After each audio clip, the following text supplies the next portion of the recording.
Hi friends, welcome to my wild life agriculture YouTube channel. మీరు కనుక ఇప్పటివరకు మన ఛానల్ని సబ్స్క్రైబ్ చేయనట్లయితే దయచేసి సబ్స్క్రైబ్ చేసుకోగలరు. అదేవిధంగా పక్కన ఉన్న బెల్ని కూడా ఆన్లో ఉంచుకోండి. తద్వారా వీడియో పెట్టిన వెంటనే మీకు నోటిఫికేషన్ వస్తుంది.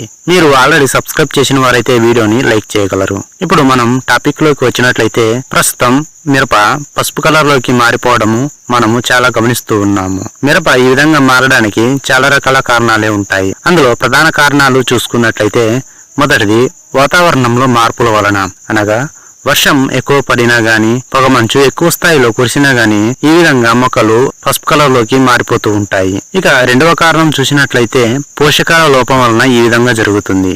ప్రధానంగా నత్రజని లోపం వలన మొక్కలోని ఆకులు పసుపు కలర్ లోకి మారతాయి. మొక్కలోని ఆకులు ఎప్పుడైతే పసుపు కలర్ లోకి మారతాయో అప్పుడు మనం దీన్ని నత్రజని లోపంగా గుర్తించవచ్చు.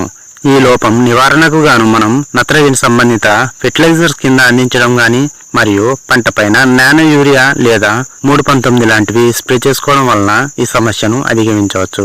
మొక్కలు ఎప్పుడైతే పసుపు కలర్ లోకి మారతాయో, అనగా మొక్క అడుగు భాగాన ఉన్న ఆకు ఆటోమేటిక్ గా పండినట్లు అయి రాలిపోవడం సహజమే.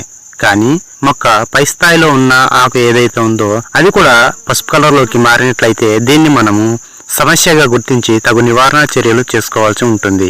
ఇక మూడవ విషయం వచ్చినట్లయితే ఫంగస్ వలన, అనగా తెగుళ్ల వలన కూడా ఈ విధమైన మార్పు అనేది పంటలో కనిపిస్తూ ఉంటుంది. మరి తెగుల నివారణకు దీనికి మనము స్ప్రే చేసుకునే మందులు BASF కంపెనీ వారి క్యాబ్రియోటాప్. ఇది పసుపు కలర్ లోకి మారే తోటలకు బాగా పనిచేస్తుందని చెప్పుకోవాలి. ఇక రెండవ మందు వచ్చేసి సల్ఫర్ సెకండరీ న్యూట్రియంట్ గా కూడా మొక్కకు యూజ్ అవుతుంది.